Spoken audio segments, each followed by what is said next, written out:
Assalamualaikum warahmatullahi wabarakatuh. Baiklah, di sini saya Aditya Fani Aryawan dengan NIM 23074020 dari jurusan Teknik Otomotif Universitas Negeri Padang. Pada video ini saya akan mempresentasikan tugas besar mata kuliah Manajemen Industri dengan dosen pengampu Ibu Milana ST MSc PSD, yang dimana pada tugas besar ini materinya adalah judulnya adalah Inventory Management dan Project Scheduling.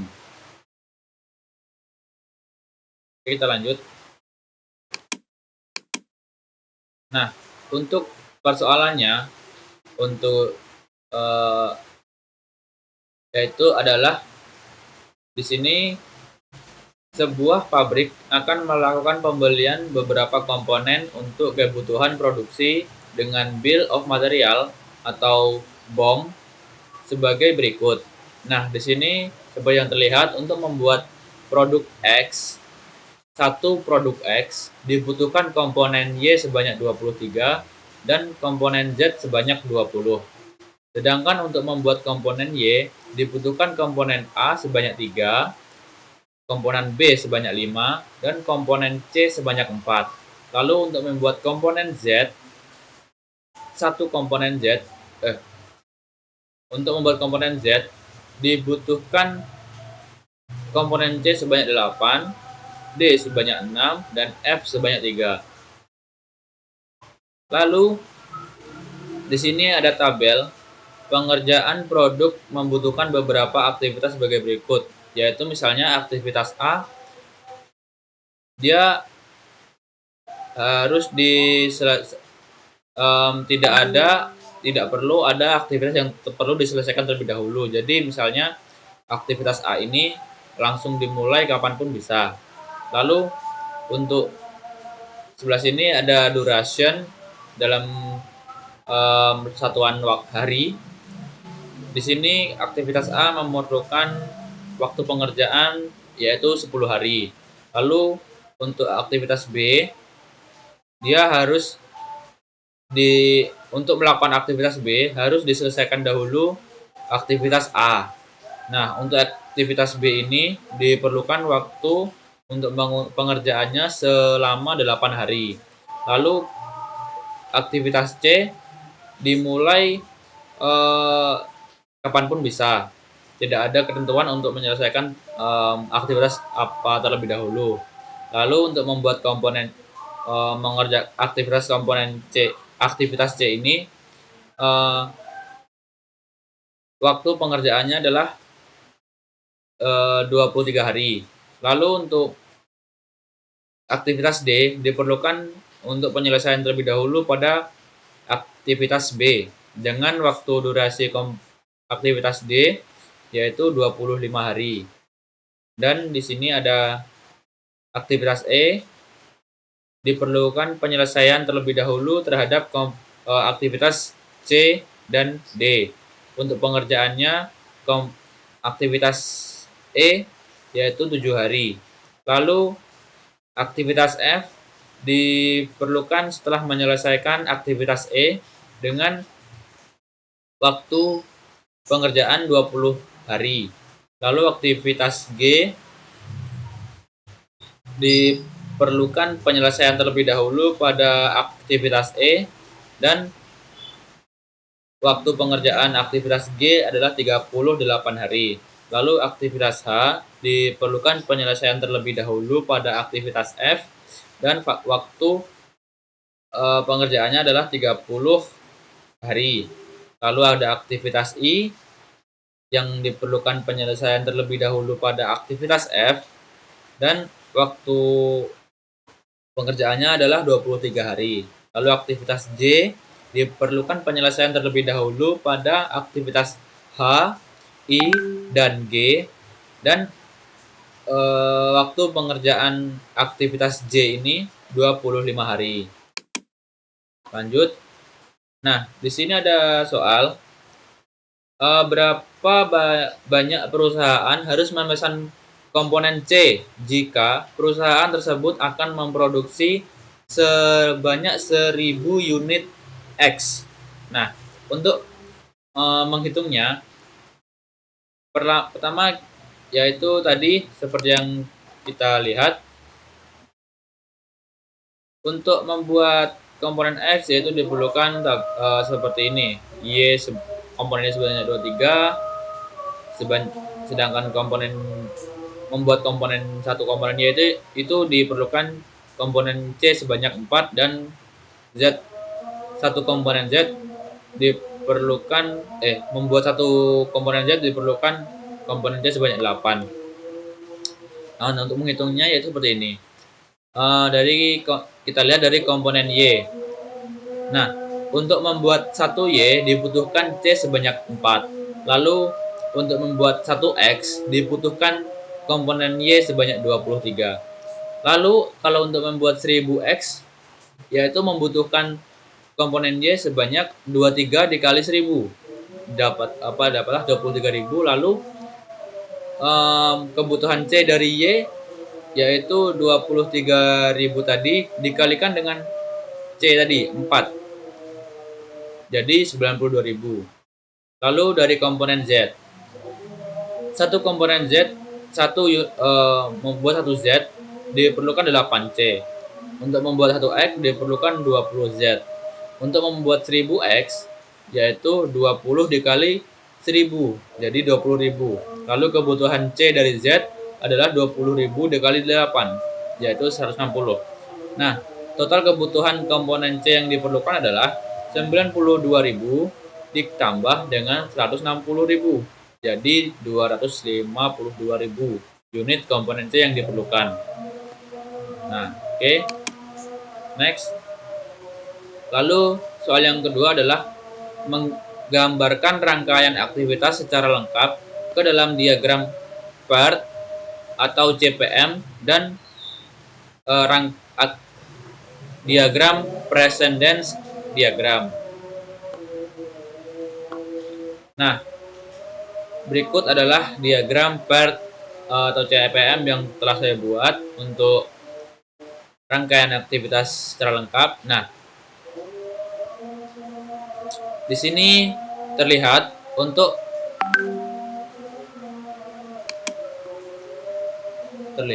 proses yang pertama.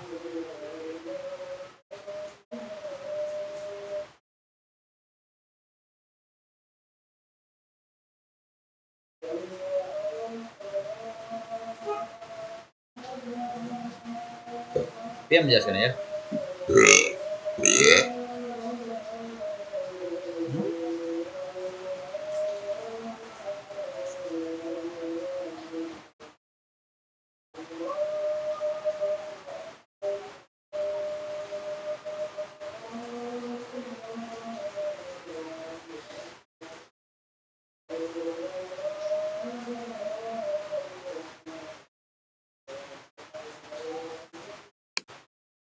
Jadi di sini ada nomor 1 sampai nomor 11 pada lingkaran-lingkaran ini. Nah, ini adalah urutan dari aktivitas yang akan dibuat. Nah, jadi yang pertama di sini satu adalah ibaratkan hari awal mulai aktivitas, dan 11 adalah hari terakhir aktivitas. Nah, di sini terdapat dari yang hari pertama ini yang bisa dilakukan adalah aktivitas A dan aktivitas C. Di sini terlihat aktivitas A ada selama 10 hari, aktivitas B 8 hari, aktivitas D 25 hari, aktivitas C 23 hari, aktivitas E 7 hari, aktivitas F 20 hari. Nah, ini semuanya sudah sesuai dengan tabel yang pada awal tadi. Nah, seperti ini, yang tabel ini sudah sesuai untuk durasi dan aktivitasnya. Nah, lalu untuk menyambungkan mereka ini diperlukan dengan seperti yang tadi. Untuk misalnya untuk membuat komponen E diperlukan untuk aktivitas E diperlukan aktivitas C dan D selesai terlebih dahulu. Jadi C dan D untuk aktivitas E diperlukan aktivitas C dan D selesai terlebih dahulu. Nah, jadi di sini aktivitas aktivitas B memerlukan aktivitas A selesai, aktivitas D memerlukan aktivitas B selesai, A dan C ini tidak perlu, dan aktivitas E ini memerlukan aktivitas C dan D selesai. Jadi D ini akan dihubungkan ke titik akhir C, aktivitas C. Jadi di sini adalah awal mulai dari aktivitas E mulai. Lalu berakhir di aktivitas E berakhir di nomor 6. Lalu selanjutnya akan dilakukan aktivitas F dan aktivitas G. Karena aktivitas F diperlukan aktivitas E selesai dan aktivitas G diperlukan aktivitas E selesai juga. Nah, jadi di sini sudah bercabang. Lalu setelah aktivitas F selesai, akan ada aktivitas H dan aktivitas I yang akan dimulai setelah aktivitas F, karena H dan I ini memerlukan F selesai terlebih dahulu. Nah, setelah itu juga setelah aktivitas G selesai, di sini nomor 8. Nah, untuk mengerjakan aktivitas J diperlukan aktivitas G, H, I, dan G selesai terlebih dahulu. Maka dari itu, di sini dibuatkan garis putus-putus atau penghubung dari aktivitas H, I, dan G di satu titik G. Nah, garis-garis yang putus-putus ini namanya dummy. Ya, ini dan tidak ada waktu atau durasi untuk aktivitasnya, karena di sini adalah penghubung. Dan ini dummy 1, ini dummy 2, dan di sini dummy 3. Adalah penghubung-penghubung dari aktivitas-aktivitas yang akan dikerjakan selanjutnya. Nah, di sini setelah saya hitung, misalnya di sini 0 ini maksudnya adalah awal hari pertama dimulai aktivitas. Nah, misalnya di sini aktivitas A memerlukan waktu 10 hari. Jadi dari waktu hari 0 ditambah 10, aktivitas 10 hari, jadi 10, ini hari ke-10. Lalu aktivitas B dimulai hari 10 dan selesai hari ke-18. Aktivitas D dimulai hari 18, selesai di hari ke-43. Nah, untuk aktivitas C dimulai dari hari 0 dan selesai di hari ke-23. Nah, ini di sini adalah caranya ditambah dari misalnya di sini hari pertama ditambah durasi aktivitas. Nah, dapat hasilnya. Lalu setelah saya hitung semuanya adalah menjadi 125 hari untuk aktivitas ini. Dengan lintasan kritis atau lintasan yang aktivitasnya tidak ada jeda, di sini adalah terlihat dari aktivitas A, aktivitas B, lalu aktivitas D, lalu E, lalu F, H, dan D. Seperti yang kita lihat pada diagram. Di sini mulai dari 0 ke 10, 10 ke 18, 18 ke 43. Nah, di sini semua sama. Yang bawah ini adalah perhitungan mundur, yang atas ini adalah perhitungan maju. Nah, di sini terlihat kan seperti yang ada di aktivitas C, aktivitas ini bisa dimulai dari hari hari awal atau hari ke-20. Karena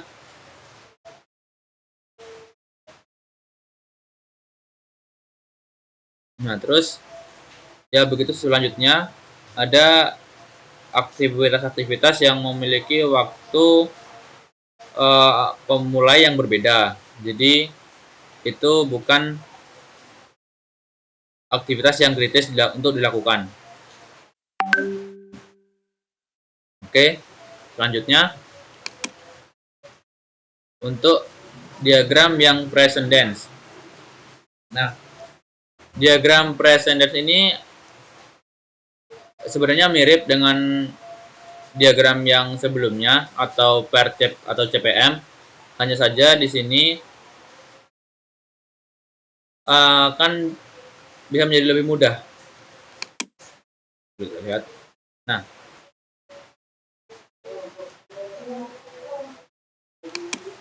yaitu sama seperti tadi juga, di bagian atas di sini adalah waktu perhitungan maju dan di bawah ini adalah waktu perhitungan mundur.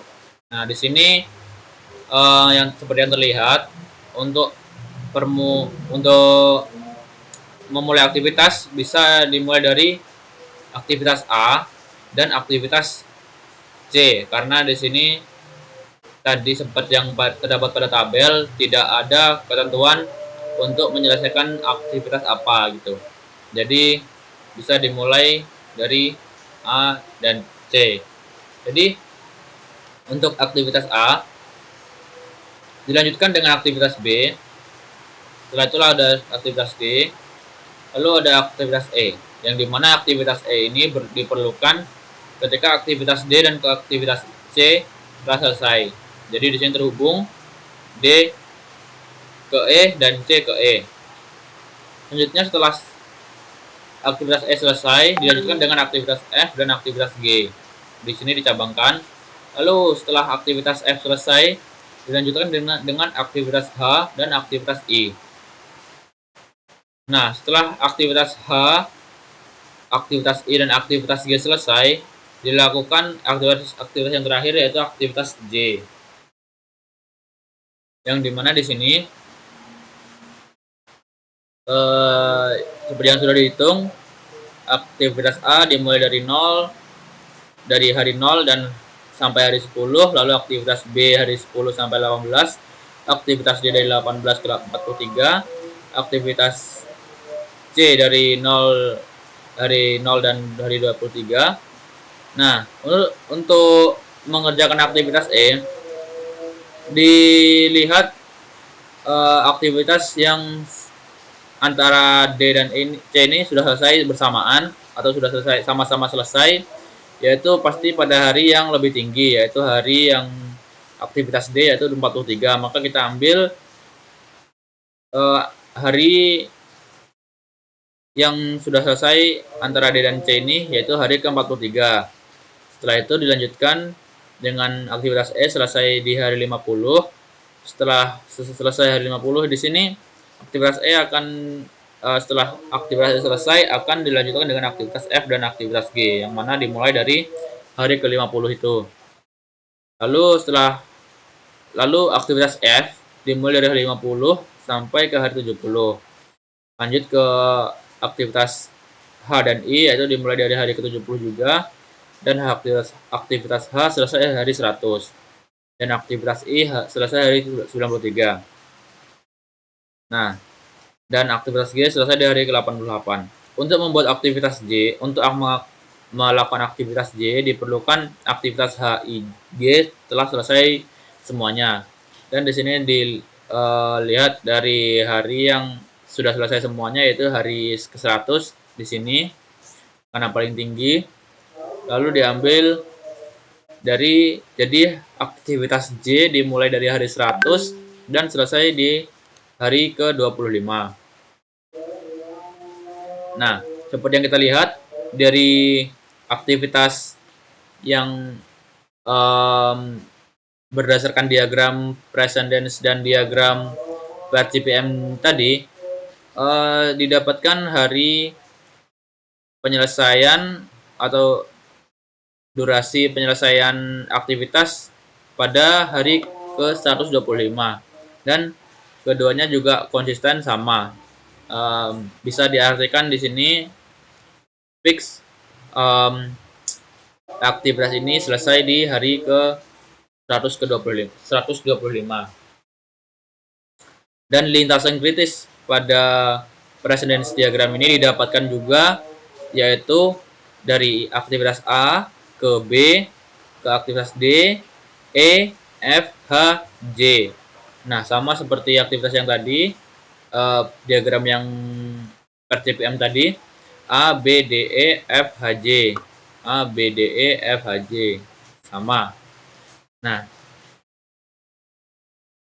kalau dari diagram present tense ini, untuk menentukan eh, bagian mana yang kritis, bisa dilihat di sini untuk aktivitas A misalnya, em, di sini sama. Maksudnya tidak ada, kalau nol itu artinya tidak ada jeda waktu gitu. Misalnya terus lanjut yang B, aktivitas B yaitu atas dan bawah atau perhitungan maju dan perhitungan mundur sama 10. Jadi jedanya, jaraknya tidak ada. Jadi seperti itu. Aktivitas kritis adalah aktivitas yang pengerjaannya langsung dilakukan seketika aktivitas sebelumnya selesai, agar estimasi yang sudah ditentukan terselesaikan dengan uh, tepat waktu. Kalau misalnya um, pengerjaannya telat, pasti estimasi waktu yang sudah diestimasikan tadi akan bertambah. Jadi penyelesaian suatu aktivitas akan menjadi lebih lama. Nah, mungkin itu saja yang dapat saya sampaikan. Apabila terdapat kesalahan ataupun kurang dalam penjelasan, saya mohon maaf. Saya Ditya Panariawan. Saya sudahi presentasi yang dapat saya jelaskan. Sekian, assalamualaikum warahmatullahi wabarakatuh.